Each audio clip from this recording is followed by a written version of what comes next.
Yo, welcome back to another episode of the Chronicles of Mike Murphy with your narrator, comedian Mike Murphy. Hey, before we go any further, please do me a huge favor. Go ahead and just hit that subscribe button, like, share, comment. Tell a friend and tell a friend any way that you can help contribute to growing the audience on my channel. I greatly appreciate it because without you, there is no me, and for that, I am thankful. In today's episode, I'm going to take y'all back to the summer of 2020, Scottsdale, Arizona, where I saved a woman's life who had a seizure while driving her car and wrecked into a tree on the main drag, Scottsdale Road. So before I get into what happened, I'll go back a little bit and tell you what led up to that. So in 2020, the world shut down because of the Yamin. I'm not going to say it on here, but every state had different rules. In LA, you couldn't even go to the beach. New York, you couldn't do nothing. Arizona, that thing was hearsay. That was, you really believe in that? Nah.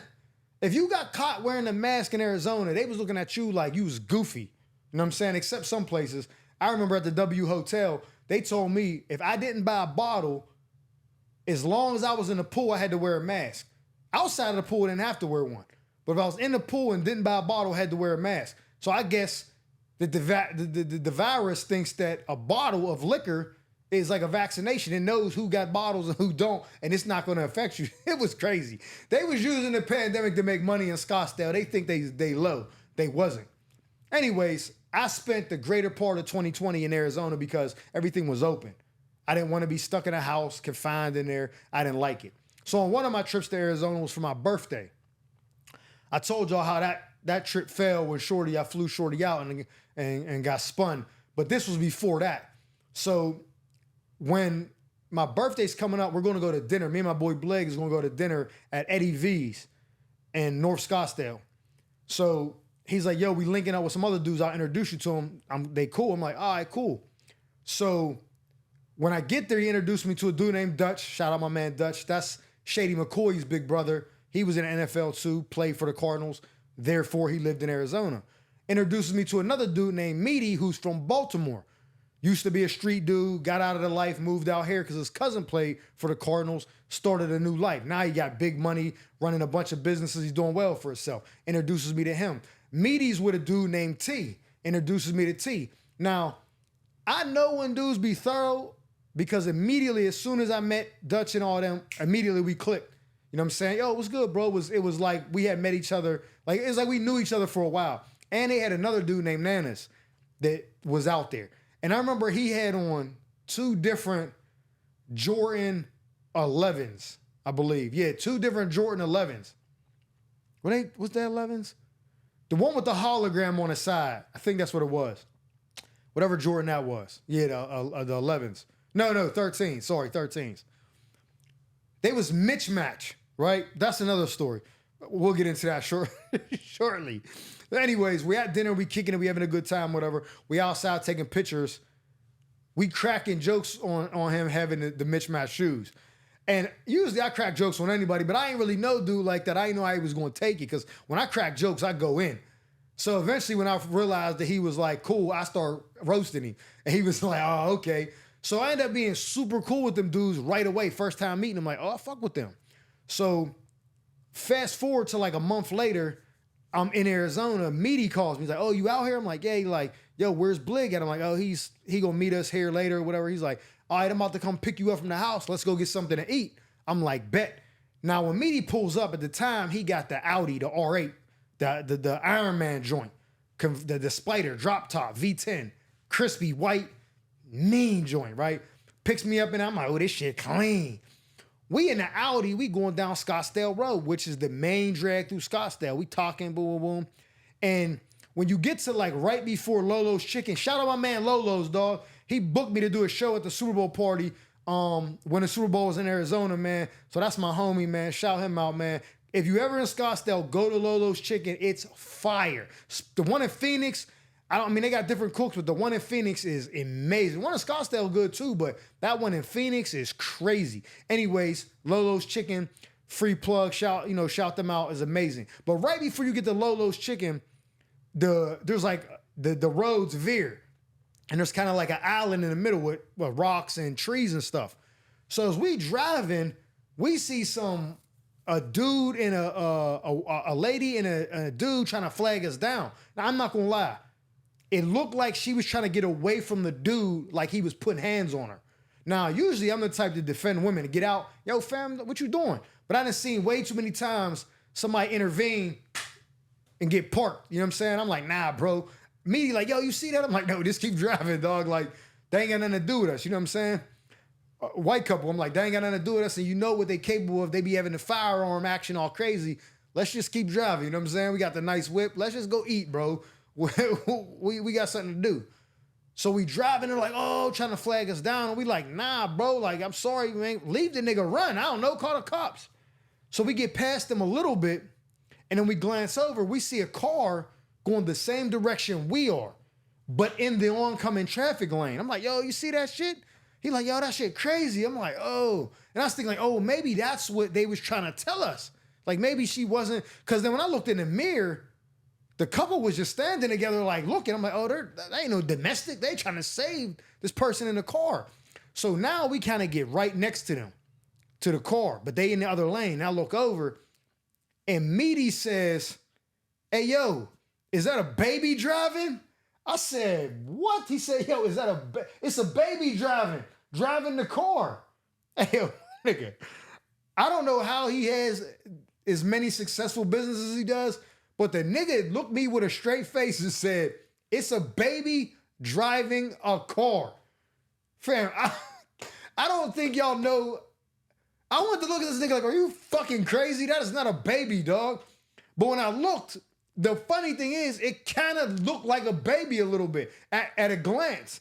You know what I'm saying? But I knew it could have been a baby. Even if I thought it was a baby, I'm not letting that come out my mouth. Like, I'm not saying, yo, it's a baby driving a car. He did. I don't know. So I keep looking. I'm like, nah, it's a lady. She's like, I'm like, oh, shit, she having a seizure or some shit. He's like, fuck. I'm like, yo, we got to pull over and help her. Now, car is coasting. Not going real fast, but she's going to hit something. So as she's coasting, she starts to go towards the island. When Meaty pulls the car over, now, you know, them Audis, them R8s, they sit real low, just like Lambos and Rarries and stuff. It sits real low. So when I go to swing open the door, I go to fling it open real fast.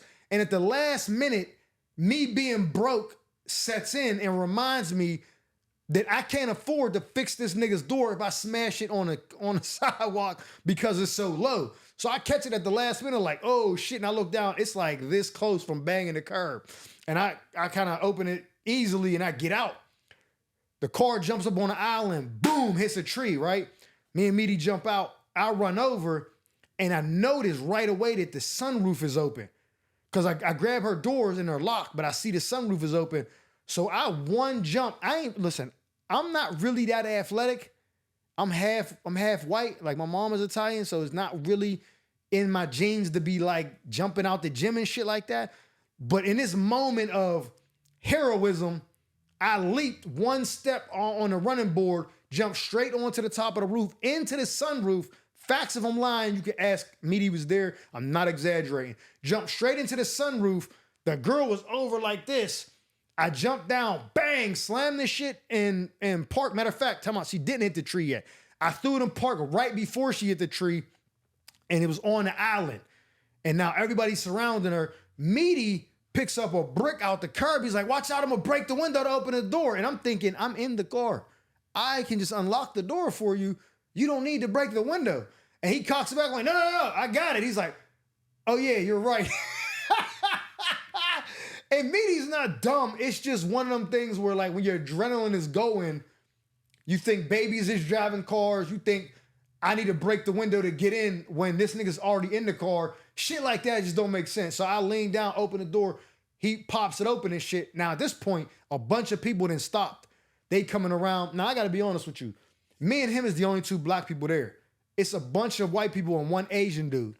I don't want to assume what race he is because I'm going to be honest, they all look alike. I don't know what he was. So I'm shaking her and she's kind of out of it.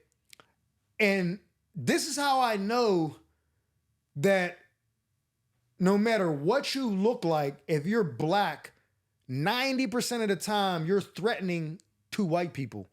Because as soon as she woke up from the seizure, what I did was I was trying to get her up and she wouldn't wake up. So I remember on either seeing it on YouTube or Instagram or Reddit somewhere, subconsciously I knew that sometimes when you say something that a person knows, like their name, their phone number, their kid's name, they kind of snap out of whatever it is.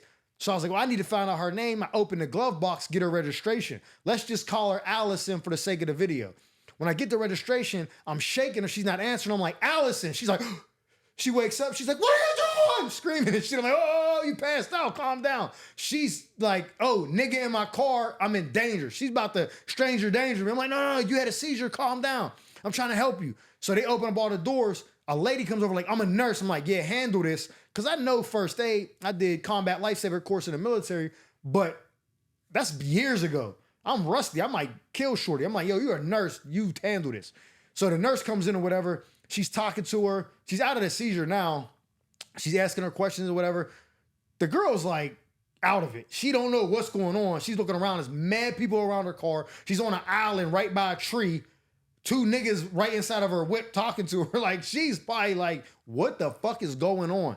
And I remember everything calmed down. The ambulance is coming and shit. They get her, they put her on the gurney. I'm like, yo, I hope everything's okay. Just that and the third. Everybody's talking. And the Asian dude, typical, what I'm about to say, it will come from him. We're doing all this shit. We saved this woman's life. And he looks at me and says, hey, do you mind just putting on a mask for me? I was like, man, get the fuck out my face, man. Put on a fucking mask. What the fuck are you talking about, dog? I want to snap him because it's like, yo, y'all the reason why it happened. Don't tell me to put a mask on. I know that might sound slightly, you know what I mean? But no, bro, you're not the one to tell me to put a mask on. Fuck is you trying to save this woman's life? Nigga, put me on the news. Nigga, I'm not putting on a mask, bro. The fuck is wrong with you? So me and Meaty just standing there like, damn. After they get the lady gathered up and take her off in the ambulance, whatever, they're moving the car.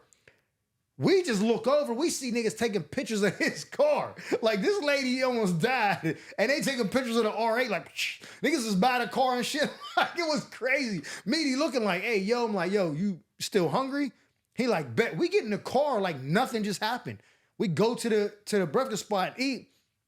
We waiting on Blig to show up. When he shows up, we tell him the story. He's like, yeah, right. Y'all saved some lady. We're like, yeah, bro, it just happened like an hour ago. He like, what the fuck? I'm like, yeah, bro, she almost crashed this shit. He was, she almost died. She had a seizure, almost crashed her car, jumped in and shit. Meaty gonna say, yo, bro, I ain't even gonna front. I didn't know you could jump like that. You leaped right into the sunroof. He said, if I would have tried that, I'd have been out. I'd have been hurt for a week. And when I thought about it, I said, bro, I don't even know how I did that because I'm not that athletic. I ain't never been able to jump like that. And just in leaps and bounds, one hop was right in the RAV4, whatever she was driving and shit through the sunroof. Luckily, it was open because if it wasn't, I would have had to do what Meaty was going to do and break the window with a brick. But luckily, she was all right. You know what I'm saying? Gave my information to the ambulance, the police officer, whatever they think, that's whatnot. And I left and went to go eat. And I just remember thinking, like, I didn't want praise for that. Like, I didn't want to be walking around like, yeah, you know I saved somebody. Like, to me, it was just like, that's the right thing to do. And somebody got to do it. And so I think if we had more people like that in the world, man, the world would be a better place because I didn't even think twice about it. Now, I will say is I wasn't going to save that chick who I thought was getting her ass whooped by the dude because if he would have shot me because I'm trying to save her, I would have been pissed. Like, if I didn't die and I woke up in a hospital with a gunshot wound, it's like, yo, you try to save Becky and Brad shot you with the joint because he was getting in his business and now she's still with Brad, I'd be tight, bro. That's why I don't be wanting to get in shit like that. Like, sometimes I will, but that situation just looked like some Netflix waiting to happen documentary type shit. I was like, Meaty, keep driving this motherfucking car. We are not stopping for them. Fuck that. But the funny thing about it is I only knew this dude for like a month and we already out saving white women in America, dog. In Scottsdale, Arizona, me and this nigga I've known for 30 days is out saving white women from medical emergencies and protecting the world, making it a better place. Mike Murphy, the hero. Nah, I'm fucking around. Hey, man, that's my story. I'll save a woman in Scottsdale, Arizona during the pandemic, 2020, the summertime. My man Meaty, my man Meatball. Hey, man, again, man, I thank you for all the support. Please do me a favor again before you get out of here. If you haven't already, hit the subscribe button. Like, share, comment, tell a friend, man. Spread the word any way that you can help contribute to growing the audience on my channel. I greatly appreciate it. Because I said it before, I'll say it again. Without you, there is no me. And for that, I am thankful. So these are the Chronicles of Mike Murphy. Until next time, y'all be safe.